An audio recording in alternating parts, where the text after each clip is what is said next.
Tsak, hindi ka raw makakatanggi sa kanilang ibinibenta. Ang kanila kasing marketing strategy, idinadaan nila sa sayaw. Fishball ang ibinibenta ng mga tinderang ito. Pero bakit ang kanilang isiniserve o inihahain? Giniling! Giling na todo bigay na may kasama pang pakaldag.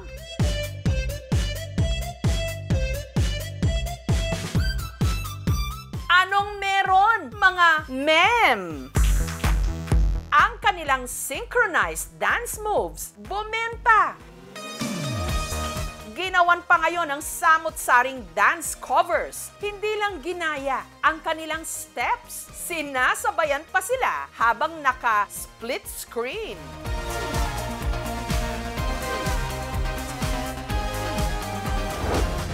Kaya ang tanong ngayon online, who are these divas? Ang mga viral dancing tindera nahanap namin dito sa Bontoc sa Southern Leyte. Sina Daisy, Cielo at Charissa. Itong lugar po na to is garahe po namin po ito. Kung saan kami nagtitiktok noon po. Noong una, meron nakaparada dito sa sasakyan. Tapos ngayon wala na. May ceiling dito pero nasira kasi sa bagyo. At alam nyo ba na taong 2020 pa pala nila na i-record ang kanilang viral dance video sa tindahan ng fishball ng ika-4 nilang miyembro, si Karel, na OFW na ngayon sa UAE o United Arab Emirates. 5 taon mula nung sayawin ng grupo ang kanilang viral dance video, marami na raw ang nagbago. Kapansin-pansin daw kasing ang kanilang mga miyembro malalang nag-glow up. Kung meron na kaming gustong baguhin, yun ay sana nakapag-ayos kami kahit konti. Bare face talaga, wala kaming kilay as nakapambahay lang. Hilig daw talaga ng magkakapatid na Daisy, Cielo at Karel na sumayaw. Kaya para hindi sila maburyong, inaya nila ang misis ng pinsan nilang si Charissa na humataw habang naghihintay ng customer. Wala pa kasing customer yun that time, kaya naisipan namin na, sige, sayo muna tayo. 3 beses daw nilang tinake ang kanilang dance video bago nila ito na perfect. Sabi pa nga ng kapatid ko yung nasa abroad, huwag masyadong galingan, dapat synchronize lang yung mga move natin, dapat isa lang, pantay-pantay lang. Ma'am, sana yung order ko. Ang taga naman. At effective naman daw. Nung araw daw kasing yon, naubos ang kanilang tinda. Kumikita lang din naman kami ng 800 pesos po. Kahit pa paano meron lang po. Ang makne o pinakabata sa kanilang 4, si Charissa, na noon pa man hilig na raw ang pagsasayaw. Nung high school, naging dance troupe. Kung dati, sumasideline siya sa tindahan ng fishball ni Karel, si Charissa, isa na ngayong child development worker. Nagsumikap din kami para makapagtrabaho para sa mga pamilya namin. Ang pinaka-blooming naman daw sa kanila, si Daisy, na parang bulaklak na namumukadkad ngayon ang love life. High school pa lang po kami, 2014 po, naging kami. Hanggang ngayon po, going strong. Sana all! Pero LDR o long distance relationship sila ngayon ng jowa niyang pulis. Na destino raw kasi ito sa malayo. Mahirap po. Kailangan po ng time management po. Na-appreciate ko po yung ginagawa para sa amin. Mahal kita. Ang main dancer ng grupo, si Karel, na suki na raw talaga ng mga dance contest sa kanilang barangay. Klase-klaseng sayaw ang mga sinasayaw ko. Folk dance, cultural dance, modern dance, cheer dance. Hindi lang daw siya sa dance floor matatag, pati na sa mga hamon ng buhay. Engaged na raw noon sa ama ng una niyang anak. Pero anya, ginost siya nito. Iniwan ako sa erat, runaway groom. Sakit. Kasi akala ko siya ng forever. Hanggang taong 2012, si Cielo muling nagmahal. Nagtrabaho ako, doon ko nakita yung lalaki na nagpatibok ulit ng puso ko. Char! Nagpakasal sila. Pero kalaunan, nauwi rin daw ito sa hiwalayan. Ang kanya kasing ex-husband, bigla raw ng ibang bakod. Talagang nahirapan ako financially, emotionally, at saka mentally. Hindi talaga madali yung pinagdaanan ko. Pero proud pa rin ako sa sarili ko na nakayanan ko. Gaya ng kanyang kapatid, sawi rin daw sa pag-ibig si Karel. Niloko raw ng ex-jowa niyang pulis. Kausap kami sa babae. Sabi ng babae, pagpapakilala raw ng asawa ko sa kanya, wala daw siyang asawa, hiwalay raw. Para mag-move on, nagtrabaho abroad. Domestic helper siya ngayon sa UAE. Ang pagkamis sa kanyang pamilya sa Pilipinas, idinadaan na lang daw ni Karel sa pagsasayaw. Naibsan po yung pagkamis ko sa kanila. Tapos nawawala yung pagod. Antayin nila ako na makauwi. Para magsasayaw na naman kami. Dahil maglilimang taon na ang kanilang dance video, ang madalas na request sa grupo, i-remake o i-recreate ito. For the go! Sina Charissa, Daisy at Shelo nasa dating pwesto. Habang si Karel hahataw all the way from UAE. Let the dance show begin!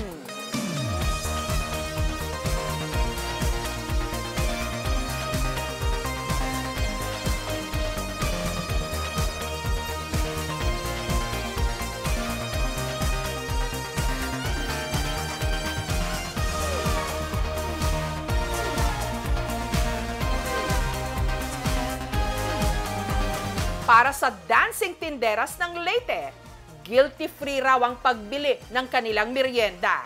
Dahil pagkatapos ng kainan, pwede na rin silang sabayan ng lamunan sa dance floor.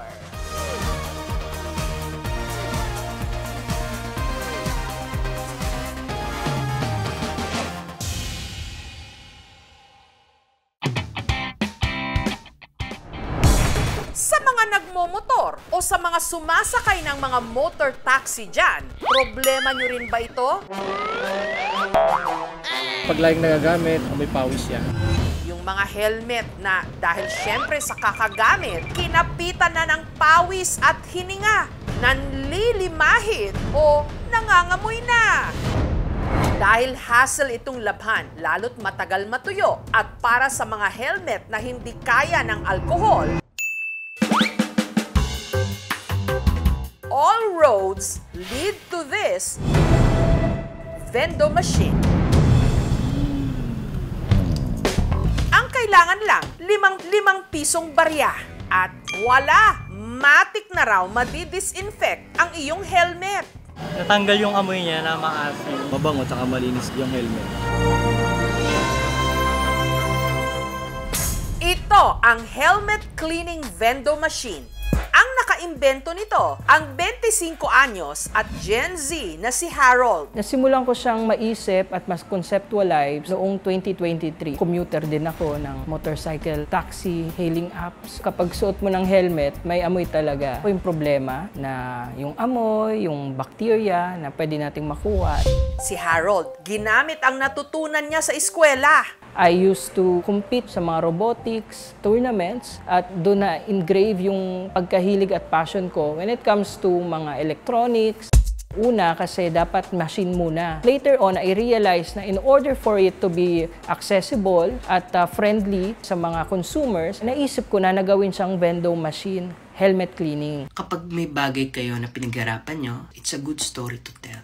Vlogger din si Harold. Ang kita niya sa content creation, sa halip na ibili ng luho, ipinampuhunan niya sa naisip niyang helmet cleaning vendo business. Ang pinuhunan ko, 30,000. It's a year in the making. So marami talagang trials and errors. Prototype lang naman ang binuo ko muna kasi yun lang din yung kaya ng bulsa ko that time. At para maging scientific ang proseso, kumonsulta si Harold sa microbiologists para sa cleaning solution na gagamitin sa kanyang imbensyon. Ginawa natin tong machine na to para maging plug-and-play setup, para hindi mahirapan yung mga nag-ooperate. Pagpasok ng helmet sa makina at pagkahulog ng barya, gagana ang tinatawag na ultraviolet C sterilization process na siyang maglilinis ng outer layer ng helmet. During that process, nag-warm up na rin yung ating machine. Nakikita natin na nag-activate na yung fogging process natin. Meron din daw itong air dry steaming process. Sa pamagitan ng init, mas napapatay raw ang bakterya at virus. Hintayin lamang natin ang ilang minuto. Pwedeng-pwede nang amuyin at isuot ang ating mga helmet. Mas maganda pa deep cleaning kesa dyan. Hindi po siya naglilinis. Odor lang po inaalis. Gitata yan. Yung efficacy naman ng ating mga antibacterial processes ay nandoon. Scientifically, yung mga tatlong process na yun, those are essential processes na kailangan sa paglilinis. Ang amoy sa helmet mawawala. Pero ang ilang masasakit na kabanata sa buhay ni Harold habang buhay ng nakatatak, bunso sa 5 magkakapatid, produkto raw siya ng broken family. My dad is living far away. Wala na rin kaming support from him since I was grade 4. My mom passed away noong 2021 lang. Nagkaroon siya ng heart attack. I really needed to stand and my own. After ko mag-senior high school, hindi ko muna pinlano mag-college kasi hindi talaga namin masustain. Nagsusupply ako ng karne sa palengke, gumawa ako ng phone case. I used to produce contents online which is monetized. So, yun yung pinaka-source of income ko since 2020. Kinalaunan, nagka-ideya siya ng isang negosyo na tutugon sa may amoy na mga helmet. Pero hindi siya agad sineryoso. Nahirapan ako talaga, lalo na nagsisimula pa lang sa pag-build ng tiwala din ng mga tao. Kaya naman, inasikaso ko lahat ng papers. I filed for patent in the Philippines. Later on, in just 2 months time, nagpasek na ako. Hi guys! May na-discover akong helmet cleaning vendo. Hanggang naisipan niyang i-vlog ito. Bango ah. The first time I posted it, it reached millions of people na. Na-launch to naman noong July 2024. Very overwhelming nga yung pagtanggap ng mga tao sa ganitong konsepto. Sunod na lang niyang namalayan, binuksan na niya ang kanyang negosyo for franchising. At ang isa sa mga kumuha, ang gym owner mula Maynila na si Ronald. Mostly, mga clients namin sa gym is nakamotor. First week namin, marami naman gumamit. Naka-ROI o Return of Investment na raw si Ronald. Nabawi na niya ang kanyang puhunan na 65,000 pesos. Lalo't kumikita raw siya ng 2,000 to 3,000 pesos kada araw. Nagbibigay kami ng mga promo sa mga members namin. For example, nakarami sila ng mga sessions. Nagbibigay kami ng mga 1 to 5 na free disinfect sa helmet nila. August 2024, naghahanap kami ng business ng husband ko. Nakita niya sa Facebook with Grab. Unang buwan, kumikita kami na 8,000, 9,000 sa isang araw. Malaki talaga.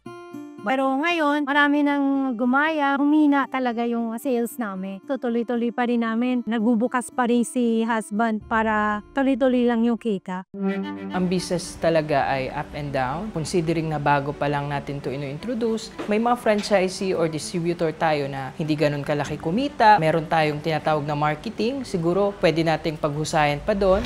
Samantala, ang 30,000 pesos na ipinuhunan noon ni Harold sa kanyang helmet cleaning vending machine, malayo-layo na rin daw ang narating. Bukod sa sasakyan, nakapag-invest na rin siya ng farm lot na plano niyang gawing resort. Siguro yung kinita nitong negosyong to, nasa 8 digits na din talaga. Nakatulong siya to sustain my lifestyle. I always thank God. I pray every night sa mga blessings na dumating. After all the success and achievements, there's always home. And that's schooling, studying, na pangarap ng mama ko. Babalik pa rin talaga ako doon. Isa naman sa mga hindi mawawala sa events o parties, syempre, souvenir photos. At ang trending ngayon, ang DIY o do-it-yourself photo booth na usong-uso sa Korea. Ang kailangan lang gawin, maghulog ng 150 pesos na paper bill sa makina at pwede nang umaura. Wala nang photographer pang kailangan dahil makukuhanan ka na ng litrato gamit ang timer. Ito ang self-shoot photo booth studio, negosyo ng millennial na si Darrell. Hilig daw talaga ni Darrell at ng ka-LDR o long-distance relationship niyang girlfriend na si Paz ang mag-picture-picture. Siguro more than 100 photo strips, more than 100 times na kami nag-photo booth. At dahil sabi nila, kung anong hilig mo, gawin mong negosyo, dito sila nakipagsapalaran. Naisip namin na para maganda to dito, na maraming estudyante din. Kumuha na kami ng designer para sa lugar. Around 800,000 to 1 million yung capital namin. Yung machine namin ay unique. Every couple months, nagpapalit kami ng mga template. Hindi lang siya maliit na photo booth. Yung buong store namin ay yung photo booth namin mismo. Pero meron din silang mga naengkwentrong problema. Yung isa doon ay maghahanap ng lugar kasi hindi ka naman pwede maglagay ng photo booth kahit saan. Ang mahal na materials pag galing sa mismong construction company. Initially nga, wala pa kami mga customers kasi hindi nila alam na nandito kami. Medyo naswerte talaga kami na nag-viral yung mga videos namin. Mga estudyante ang target market ni Darrell, kaya binabaan nila ang presyo. Complete with props na. Super fun po. Mas mura po dito. Pang-lima ko po ngayong araw. Nagko-collect po ako ng mga pictures. Gusto ko rin po sila isama sa mga memories ko po. Sa halagang 150, sulit na sulit sa mga estudyante. Kasi let's say 3 sila, 4 sila, take 40 pesos lang sila. Ang kita ni Darrell sa loob ng 3 buwan, umabot na ng humigit kumulang 600,000 pesos. Yung Joyce photo booths, Joyce sa amin as owners, gumagawa kaming memories para sa mga estudyante. One challenge of new entrepreneurs is yung awareness ng consumers nila. During those times, nandyan yung trial and error, mag-work ba to, maraming risk, di ba? And you learn eventually as a business owner. Kung ang ibang mga kabataan, ang tanong, Ma, anong ulam? Sila, hindi na kailangan pang umasa sa kanilang mga magulang. Ang mga picture-perfect nilang business, talaga namang umaarangkada. Thank you for watching, mga kapuso. Kung nagustuhan niyo po ang videong ito, subscribe na sa GMA Public Affairs YouTube channel. And don't forget to hit the bell button for our latest updates.